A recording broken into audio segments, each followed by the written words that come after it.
Начинаем церемонию награждения. Благодарственным письмом Союза писателей Хакасии за многолетнюю литературную деятельность, за внедрение интересного композиционного приема литературный кинематограф награждается Бударина Нина Тимофеевна, детская поэтесса, прозаик, член Союза писателей России.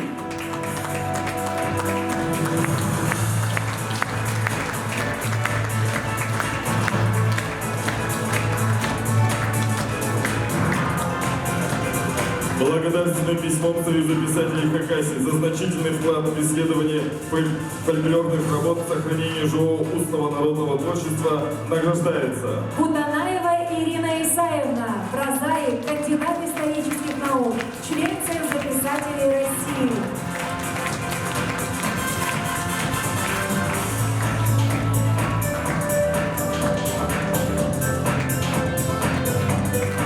Благодарственным письмом Союза писателей Хакасии за создание реалистичных литературных произведений, посвященных Родине, боевому братству, мужеству солдат 80-х годов, награждается Синельников Геннадий Григорьевич, прозаик, поэт, заслуженный работник культуры Хакасии, лауреат литературной премии главы Республики Хакасия имени Николая Доможакова, член Союза писателей России.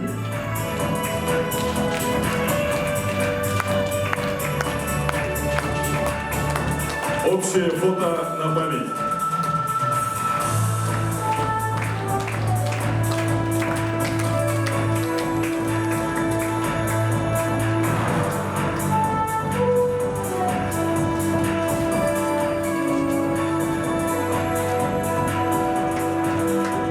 Благодарим всех награжденных.